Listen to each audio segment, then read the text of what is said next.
आज हम लोग देखेंगे कारक किसे कहते हैं। संज्ञा या सर्वनाम के जिस रूप से वाक्य का संबंध किसी दूसरे शब्द के साथ जाना जाए उसे कारक कहते हैं। संज्ञा क्या है? किसी नाम, व्यक्ति, वस्तु, स्थान के नाम को, और सर्वनाम जो संज्ञा के बदले में आता है। तो ये सब के जिस रूप से वाक्य का संबंध किसी दूसरे शब्द के साथ जाना जाए। वाक्य का संबंध, वाक्य में तो सिर्फ एक शब्द नहीं होता है, दो तीन शब्द होता है, तो शब्दों के साथ उनका संबंध जाना जाता है, उसे ही कहते हैं कारक। यहाँ हम लोग कारक के भेद देखेंगे। कारक के 8 भेद होते हैं। ये कारक, ये नीचे जो दिया हुआ है ये कारक के भेद है, और ये विभक्तियां, विभक्तियां को क्या चिन्ह भी बोलते हैं। तो पहले देखेंगे कारक के भेद। कर्ता कारक, कर्म कारक, करण कारक, संप्रादन, आपादन, संबंध, अधिकारण, संबोधन, ये 8 भेद है।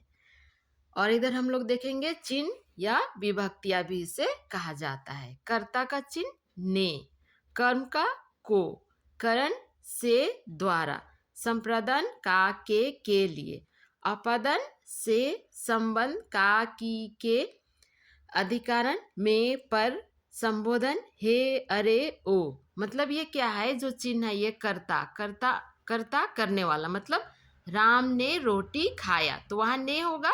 ऐसे कर्म, कर्म, रोटी को किसने खाया, इस तरह का जो काम होगा। जैसे राम ने आम खाया तो ये आम क्या हो जाए? को, राम आम को खाया। ये कभी कभी को नहीं होता है, लेकिन जो कर्म होता है उसके लिए यहाँ पर को लगाया जाता है।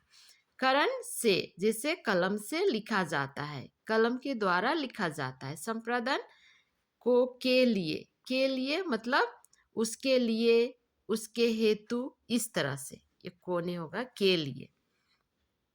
आपादन से, अलग होने के लिए, यहाँ पर अर्थ है से, यहाँ भी करण में भी से है, यहाँ भी से है। जैसे गांव से निकाला गया, अलग होने का अर्थ में।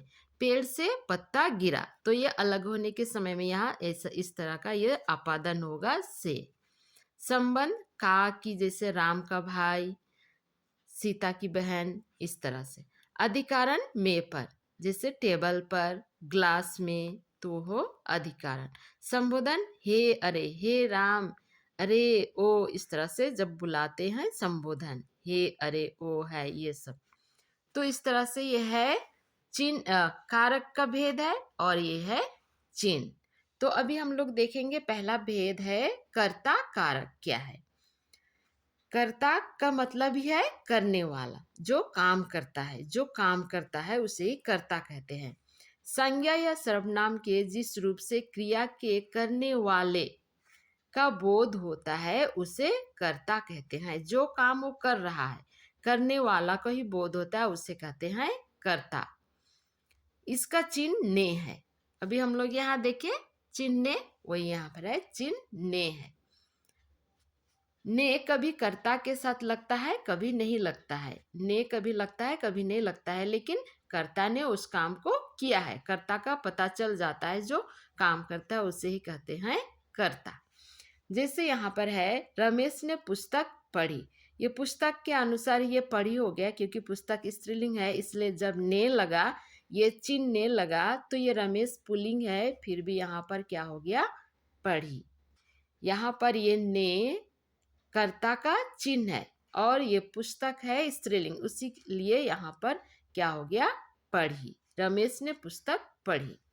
सुनील खेलता है, तो यहाँ क्या नहीं है? ने नहीं है।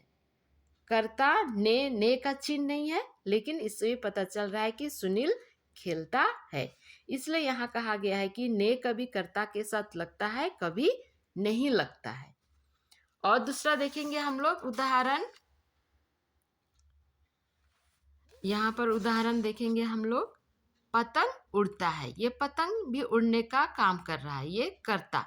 सोहन किताब पढ़ता है, ये किताब पुल्लिंग, तो ये पढ़ता है यहाँ पर। और क्या हो गया? ने भी नहीं है, ने यहाँ नहीं है, फिर भी क्या ये कर्ता का काम कर रहा है। राजेंद्र ने पत्र लिखा, ये पुल्लिंग, इसलिए ने आने पर भी यहाँ पर क्या हो गया? लिखा। यह पत्र पुल्लिंग के कारण कारक चिन्ह होने के बावजूद भी यहाँ पर लिखा है। तो यहाँ सीता खाती है, यहाँ पर भी ने नहीं है, लेकिन कर्ता का काम सीता कर रही है।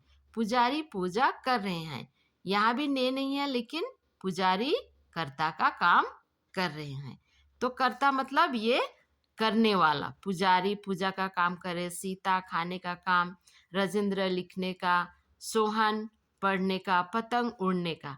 तो कर्ता जो काम करता है उसे ही कर्ता कहते हैं। जो काम करता है, करने वाले को बोध करता है, वही कर्ता कहलाता है। यहाँ पर जैसे है, यहाँ परिभाषा में है, संज्ञा या सर्वनाम के जिस रूप से क्रिया के करने वाले का बोध होता है उसे कर्ता कारक कहते हैं। जो काम करता है उसे ही कर्ता कहते हैं।